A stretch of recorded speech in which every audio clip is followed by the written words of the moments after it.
Hi, I'm Susanna Bowling, and this is live from the Hotel Edison. Times Square Chronicles presents Zoom Style. I am beyond thrilled to have my guest today. I have known him since I was 24. Even though he is one of the most beloved human beings in the cabaret and the music world, very little is known about him. So today I get to discover what there is to know.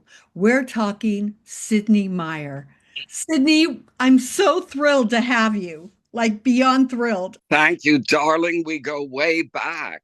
We do go way back. Now you've run and booked Don't Tell Mamas for like 35 years? In the late 80s, I came to Don't Tell Mama. And before that, for 7.5 years, I booked a delightful supper club called Panache. Right, I remember that. But you also booked another place, didn't you? Yes, when the new owners of Don't Tell Mama took over in the late 80s, about a year later, they also purchased the site of the original duplex and they called it Rose's Turn I remember. because the matriarch of their family was named Rose. And I booked that simultaneously with Don't Tell Mama for about 3 years. Tell me your background because I couldn't find it. I looked all over. How did you become involved in cabaret? What's your background? I'm dying to know this. Between you and I'm in the witness protection program. And may I add to your viewers, while they may not know much about me, they may not realize what a fantastic singer you are. And No. there was a time, and it could happen again, when you were performing and everyone likened you to the late Nancy Lamont. Yes, I remember that. It's really funny. I was playing a CD of Nancy Lamont's, or actually at the time it was a cassette, and I played it for a friend of mine who's not really into theater or music. And she's driving the car and she pulls over and hits me. And she's like, "You didn't tell me you made a CD." And I'm like, "That's not me." She's like, "Oh, yes, it is." And yeah, a lot of people, even my friends, thought so. I'm very honored because we saw songs the same way. And I remember you used to come in and listen to me when I was doing shows. I was so, Absolutely. And you had the same natural attack that she did. hmm. Well, I remember being, "Oh my God, Sydney's listening to me." I remember that. I was not alone. Aw. Now tell me, how did you get involved in cabaret? How did this journey begin? Well, this goes way back into the last century. Yeah, I want to And know. my life then, it wasn't something I went to a high school guidance counselor to advise. It just seemed to be my destiny without my knowledge. Growing up, the I was not like the boy next door. All the kids were listening to Chuck Berry or Elvis and the Beatles. And of course, I was aware of them, but I gravitated. It wasn't called the Great American Songbook back then, but that's who I was listening to. And all the artists. And when I reflect on it now, I realize that even the albums that were my favorites all were live albums. That excitement, whether it was Lena Horne at the Waldorf or Judy Garland at Carnegie Hall or Vicky Carr at the Persian Room, they all had a special excitement for me. And one day in I guess it was the mid 60s. I heard this recording on the local radio that played what we call standards now. And it was this fabulous voice. And it was like 3 in the morning. And listening to music was my only pleasure and escape in those years. And it was this woman singing Come to the Cabaret. And this was prior to the opening on Broadway, let alone the film or everything. And I was mesmerized. Turned out to be Marilyn May. I was going to say, was it Marilyn? Yes. And the next day, I had my father go to the local record store McCoy's and pick up. They announced it was a new 45. That's not a gun. It's a small little record. And I played that endlessly. And she was speaking to me in that record. Why are you sitting alone in your room? I was, and all those things. And I did not know what a cabaret was, but I wanted to go there and be there if she was there. And it sounded like so much fun. So that's how it started. And through a long journey through college in New York, I became like every other uh, aspirant, a waiter in New York City. And I was singing in small clubs because then and even now, cabaret is the first store open to us when we come to these shores, whether you're from Paris or Pittsburgh, like Billy Porter, or Peoria, before anyone knows you to put you in a show, you put yourself in a show. And this goes back, to Barbara Streisand, everyone, especially for those of us who were a bit different. And the one of the many great qualities of cabaret is that we're ahead of the curve. I mean, cabaret casts us when no one else will or understands us. And whether it's Streisand or Bette Midler or Woody Allen or Joan Rivers, all these people that were slightly different and perceived then as non-commercial, well, they showed the world how very commercial they were in film and recordings and television. Songs were you singing back then? I had an instinct that was right for me. Uh, Meaning I knew since I was in college, and I was never cast in conventional things. And I understood why, because I wasn't like those parts. And there's no dearth of fabulous voices. And great songs, but no one needs to hear me sing I Have Dreamed. So there's so many people that do that beautifully. But I was attracted to things that were offbeat, that were fun. And many of the greatest composers, from Cole Porter to Noel Coward, even back then, had written songs, Irving Berlin, that were equally deserving of attention, but they sort of went by the wayside. So I was singing what they called then novelty numbers. And I have always done that because I love it and I'm quirky and And you're let's good hope at it. funny. And I think these songs are not overdone.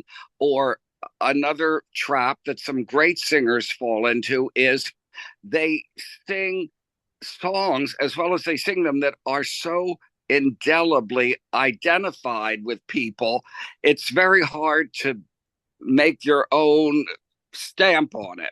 I mean, as I said, I'm not going to sing Don't Rain on My Parade or Over the Rainbow. As fabulous as those songs are, in my case, they've been sung. So I did all these different things and I carved a niche for myself.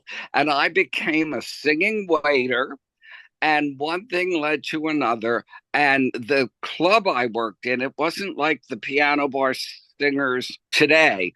This was Panache was a little cabaret at a very exclusive, charming restaurant in the 70s called the Magic Pan. And it was a Oh, crepe. the magic pan. Oh my God. The spinach salad. Oh, Yes. yes, I know the magic pan And they, well. just like everything, they're fads in food, like quiche and one year and beef Wellington the next. And I got a job there, and they were all over the country, but they were very well done. They started in Giardini Square. There was like one in each city. And the managers of the New York Magic Pan realized that most everyone on their staff was indeed a performer. Some had done commercials, some had done Broadway, and they thought, well, we have an extra room here. We keep going to see all each other in little clubs. Why don't we make a club? And they came up with the most ideal name, Panache. And when I started there, I was in a singing waiter review called Workin' Nights, and I had a ball. And as I said, it differed from the piano bar people today because it was an actual review. It was like dinner theater and cabaret. We served the salad or soup, and then we served the main course. Then we did a half-hour review with a band, then intermission and dessert, crepe a la mode. And then we did the other half and we got reviewed. And I did that for 2 years. And during the course of that, the managers of the Panache and the Magic Pan noted my enthusiasm. And this was the dream of my heart to be in a little club singing. And they suggested I book the room. I knew nothing on nights when the review wasn't playing. I knew nothing about booking cabaret, although I had appeared in them and seen plenty of acts. And that launched my, path. There was a great casting director named Joanna Merlin, who was Oh, also a teacher, and she was Hal Prince's one of his casting directors for so many great shows. And she once said to me, "I have a feeling," because she would come to hear me perform. She said, "I have a feeling that life puts us where we're meant to be." And when I look back, that's very true in my case. my favorite question to ask people, and I'm dying to hear your answer, is I believe that songs are the windows of the soul. What song or series of songs describes who Sydney is? Well, I must live in a house with many windows. So I hope name the it windows. shades down. There's so many. One early one that I did for years, and it was such a different take at the time. Now, this is going back over 50 years ago. It was a song written by David Frischberg, the great songwriter, particularly for comic songs. And it was known really only by women singing it. Peel Me a Grape. Oh, I love that song. I sang it. And I sang it too, and he was stunned. And that really became one of my trademarks because it was so outrageous and funny and silly and fun. So I'd say that was one of them. But there's so many equally Did you, touching songs as to equally comic songs. did you sing it comedic or did you sing it seductively? Did I sing it? What? Comedic or seductively? Well, I'd like to think it was both. To me, that's one of the most seductive songs around. Well, it just goes to show you, as the legendary Mae West once said, it's not what you say, it's how you say it.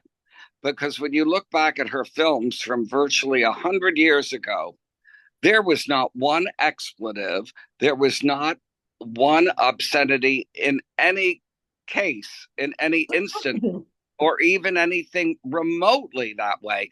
And yet, Mhm. everything she said had a nuance that the listener would take the ball and run with it. One of my favorite songs that I used to sing was Spinning Wheels because to me, it's all about that.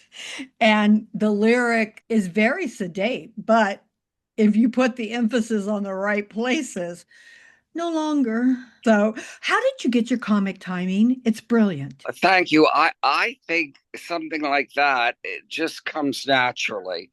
For most people who have a great sense of humor or a delivery, it's just the cadence.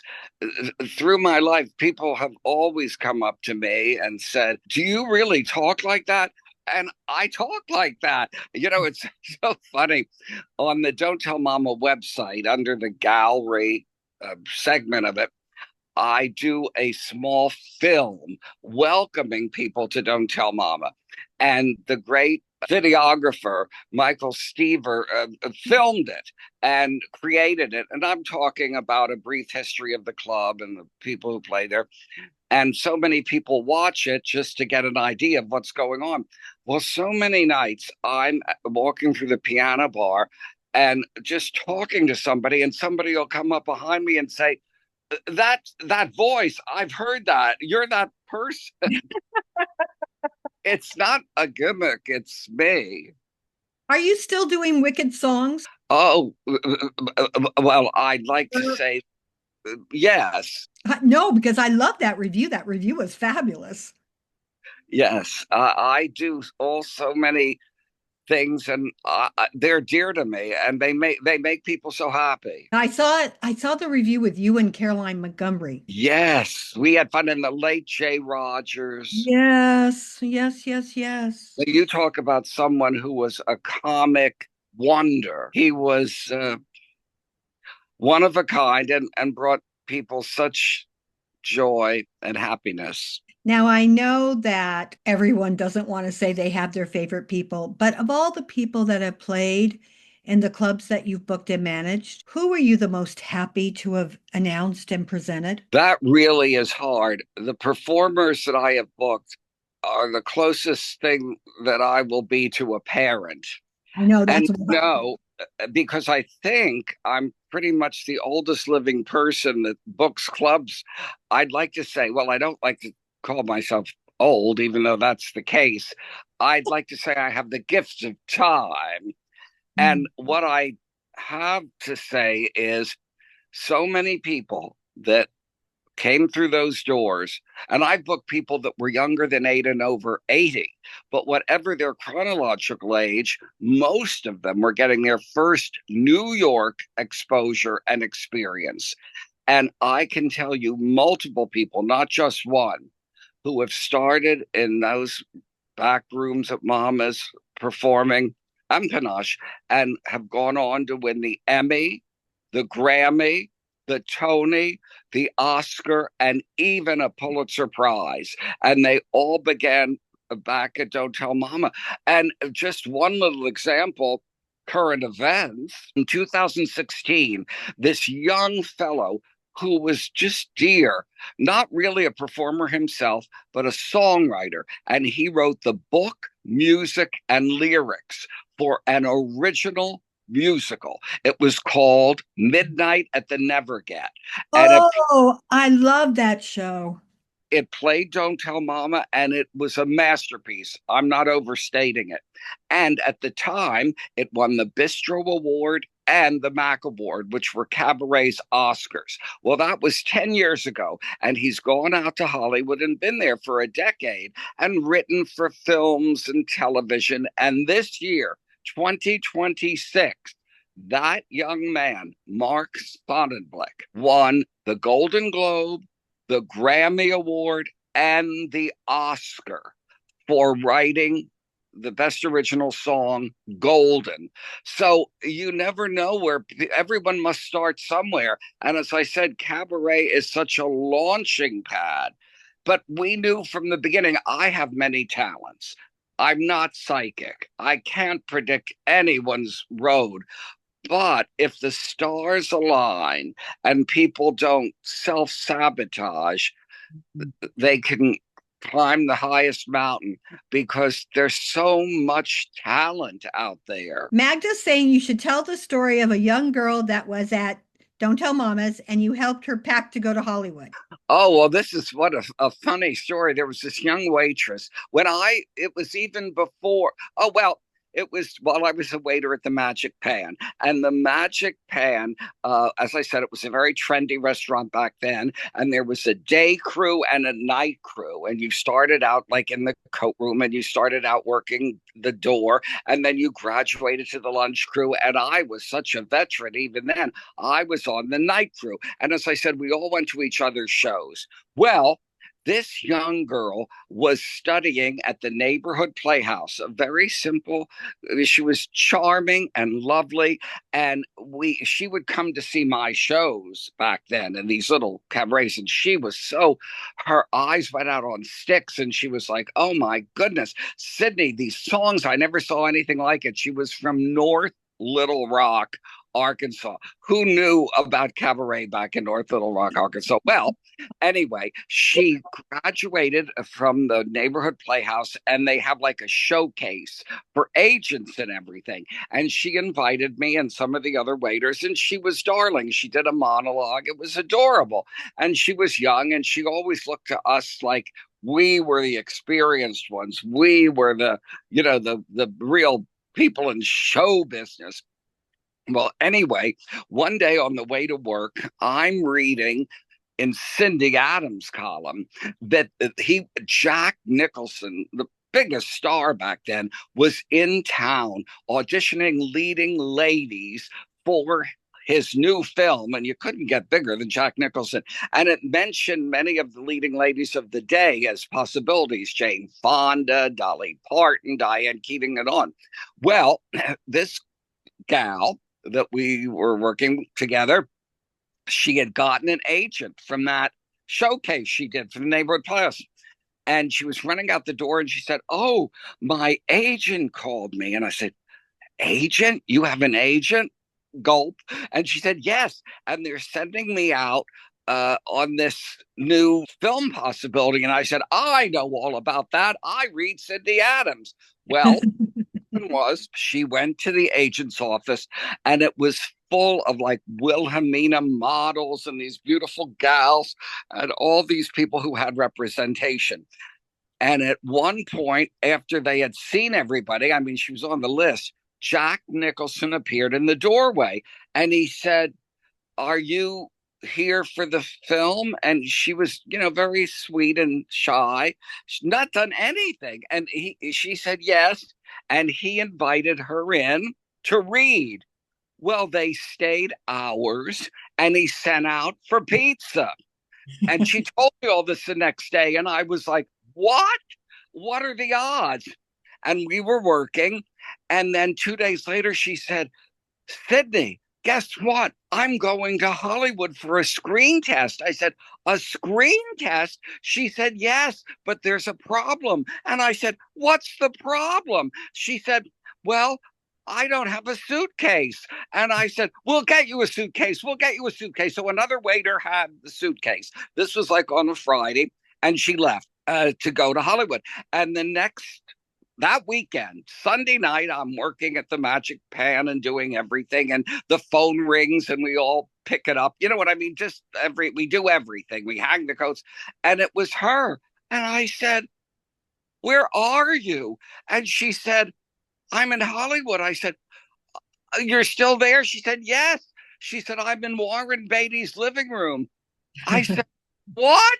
She said, "I got the part." I said, "You got the part in Jack Nicholson's movie, his leading lady, without ever having done anything?" "Yes." And she said, "But there's a problem." And I said, "What's the problem?" And she said, "Can you work my lunches this week?" She wouldn't be coming right back. Well, that gal was Mary Steenburgen, who went on to star in that movie and many others. And in her third film, she won the Oscar and the Golden Globe. And she's been a Hollywood treasure for 5 decades. And she was married to Malcolm McDowell, the fine actor. And for many years now, she's married to Ted Danson. So that was Mary Steenburgen. I love that. Magda, do you have questions? No, he's a Well, treasure. it is such a joy, and she's really such a resource for all of us for theater and cabaret and film. She's every night she's somewhere, and she has such an appreciation for all this.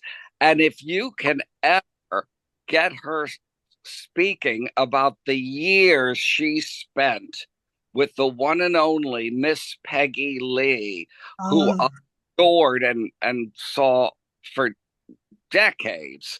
Maggie, My, some Magda used to work for wonderful Peggy Lee. stories. Magda used to work for Peggy Lee. Well, that's Yeah, yeah. Well, actually, I think that Sydney and I must have met way back because he came up, I think, to the Waldorf, right, where we were staying. I would see Miss Peggy Lee at the Empire Room, and I also saw her originally at the ballroom first. But a little Peggy Lee story.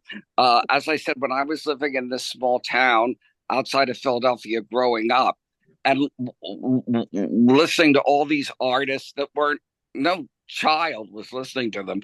And I remember one day coming down for breakfast, and I had seen Miss Peggy Lee on the Ed Sullivan Show, and I read that she was going to be in a local nightclub because then there were nightclubs in every city. This was right south of Philadelphia, and I announced to my parents, and I had a brother. I said, "Guess what we're going to do for my brother's birthday?"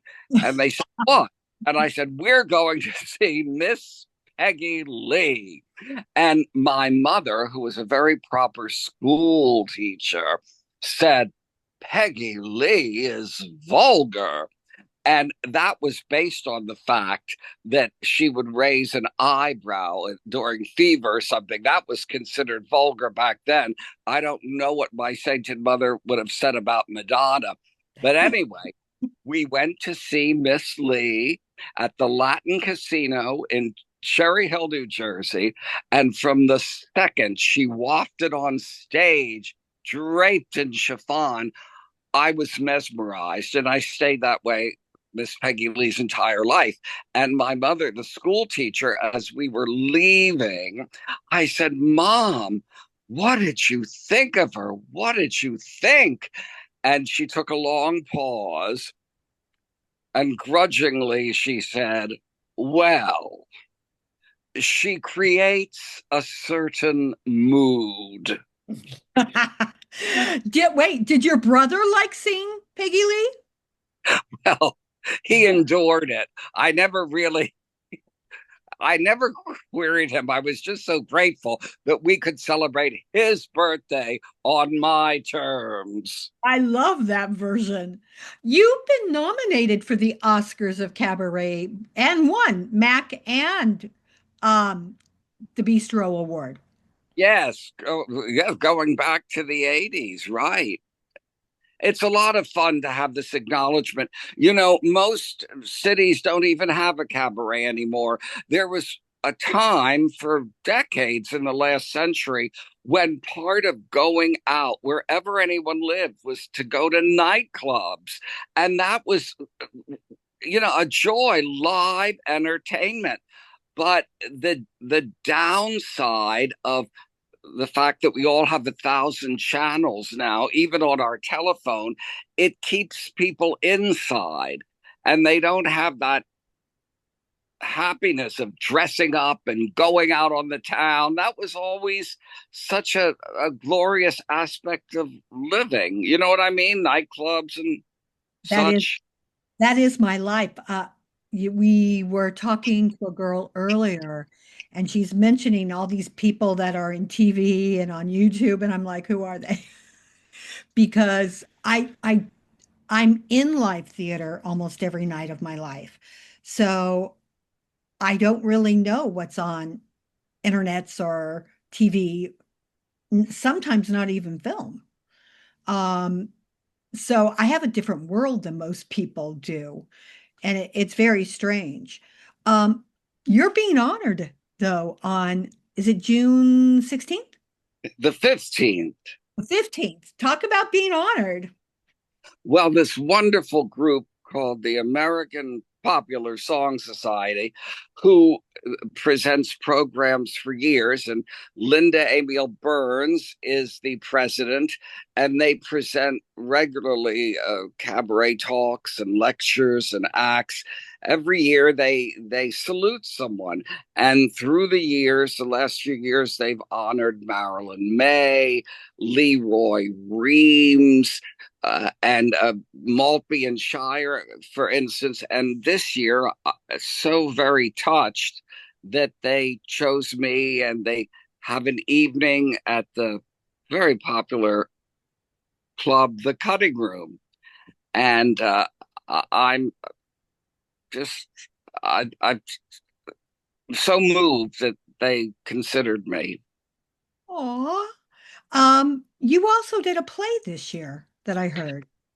I Yes, didn't a I didn't lot of know fun, about this. called My Ex-Husband's Funeral. And it was written by Lisa Alex, and it was a comedy that was done first at Don't Tell Mom, and then at the IRT Theater on Christopher Street. And we had a ball. Well, I'm sorry I missed this. I cannot believe we're out of time. Is there anything that you'd like to say that I haven't asked you? Well, I would like to thank you and Magda and everyone on your wonderful staff. What your chronicles and your newsletter and newspaper and all the coverage you give to both cabaret and theater. It's hard to quantify how that acknowledgement of the arts is so vital and so necessary and so meaningful to all of us. Thank you. And thank you for that. No, thank you for saying that. I put in a lot of work. Magda puts in a ton of work. I'd like to thank Magda Katz for always filming us and making us look good.